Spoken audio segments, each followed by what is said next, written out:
It's very important that we begin to learn how to create wealth. I'm not talking about loving money. See, I believe the lack of money is the root of all evil. Let me tell you what money does.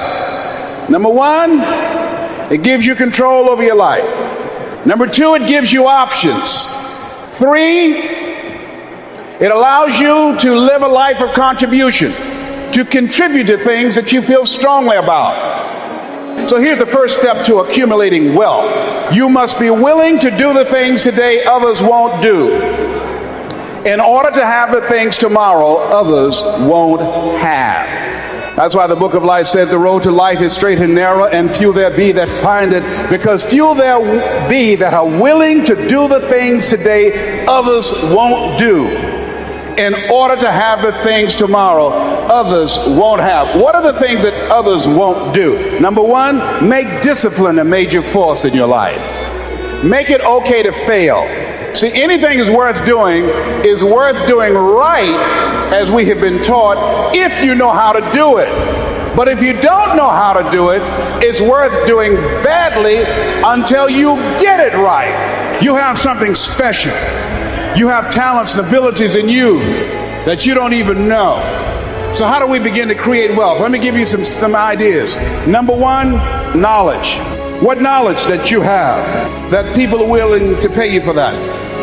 Next is talent. What talent? Dion's talent is playing football. I didn't have that as a talent. My talent is talking. To me, my definition of success is doing what you love to do and find somebody to pay you to do it. I make more in 1 hour than 90% of the American public earn working for a whole year doing what I love to do. That I've developed my talent. You want to master your talent. Find out what it is that you love to do. I love to talk. Scripture is another key that says to us of what we need to do to begin to develop ourselves. Luke 12:34, where your treasure is, there will your heart be also. So what do you love to do? And then explore ways in which you can earn a living doing that. Cooking, writing, painting, working with numbers, working with people. The other thing is, not only must you have knowledge, talent, some skill, but the other thing that's important, faith to act on whatever your dream is. See, that faith is very important. So the faith to act on those dreams, those desires. Commit thy works unto the Lord, and thy thoughts shall be established. Commit means to carry into action deliberately. Commit means to make it happen no matter what. Commitment, the difference between next time you have bacon and eggs. The chicken was involved. The pig was committed. See, when you make a commitment, I'm going to become wealthy. When you make it important, when you decide I'm going to do it no matter what, life changes for you. See, most people don't keep their commitments to their commitments. That's why they lead lives of poverty, lives of misery, lives of unhappiness. So part of what you must do, whatever commitment, whatever covenant you make with God while you're here, to go back to be a better father, to go back to make a difference in the community, to go back to change your life, to decide not to ever to use drugs or alcohol again, to decide that you're going to begin to recreate yourself, that you're going to be reborn to a new state of consciousness. Whatever commitment that you make, keep your commitment to your commitment. No matter what. If it's hard, then do it hard. But keep your commitment to your commitment. Whatever task, whatever talent, whatever skill, whatever knowledge you have, and begin to make money doing that, making a difference, impacting people's lives. But commit thy work. So there's two kinds of work. There's external work, activity that you're engaged in, and there is internal work. First step is you got to live your calling. You got to decide what is it you love. Second thing is you've got to work on yourself. You have $2,000, that's a reflection of you. You have a job, you're generating $1,200 a year, or $2,000, or $500,000, whatever you earn, whatever you're producing in your life is a reflection of you. That's why it says, judge a tree by the fruit it bears. I can look at what you're producing and I can tell you a lot about who you are. You don't get in life what you want, you get in life what you are. We're going to be looking at how to get unstuck. Sometimes we have to ask ourselves, What's using my life? Heard a guy give a lecture one time that says, we are today what we were when. And he was talking about the fact that we, to a great extent, behave, think, react because of some previous experience that we've had. One of the things that we know about life is that it is always changing. Sometimes you're up, sometimes you're down. Sometimes things go real well, and sometimes they don't. Sometimes you're happy, and sometimes you're sad. Now that's that thing called life. And when we begin to understand and know that, accepting that reality that we will never ever have things just on an even keel all the time, that you're going to have some ups and you're going to have some downs. But during those down moments, that's where the growth takes place. That's where the work is. See, anybody can feel good when they have their health, their bills are paid, they have happy relationships, the children are acting normal, business is successful. Anybody could be positive then. Anybody can have a larger vision then. Anybody can have faith under those kinds of circumstances. Am I correct? See, but the real challenge of growth, mentally, emotionally, and spiritually, comes when you get knocked down. Somebody said that adversity introduces a man to himself or a woman. How you handle it, that's where the growth takes place.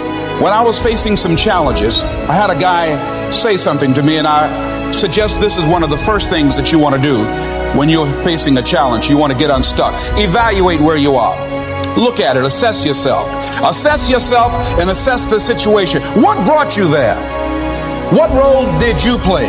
Earl Nightingale had a saying I like. He said, all of us are self-made, but only the successful will admit it. What has brought you to this point? What did you learn from it? Are you learning anything, or are you doing it over and over and over again? Are you going through it, or are you growing through it? Are you bigger and better because of it? The challenges of life. How do we get stuck? A friend of mine went through a divorce. My best friend. He had a wife that did not love him as much as he loved her. It was his first real true love. He was a very religious man. Did not believe in divorce. He made a mistake. And he paid for his mistake with a lot of pain, a lot of tears. And there came to a point where he knew he should have gotten a divorce, but he was stuck. He was stuck in something called revenge. He said, she's made me so miserable, I'm going to pay her back. He was stuck, and he stayed in there longer than he should have because it began to attack him. It began to affect him psychologically. And as a result of that, when he eventually did get a divorce, he took that same attitude to other relationships, looking for something to go wrong. He was burned so badly, he did not want to risk pain again. He was going in relationships trying to avoid pain. When it became too close, he would do something to make sure the relationship did not work. He would always try and find something wrong with the person, because there are no perfect people. So if you look for it, you can find it. He was stuck in revenge. Another friend of mine, working on a job, loved the company very much, expected to retire there. And one day they called him in the office, asked him for his badge and identification, walked into his desk, told him he was fired and he had to leave then. He was devastated. And if you came anywhere near him, he would tell you his story, as we all have stories.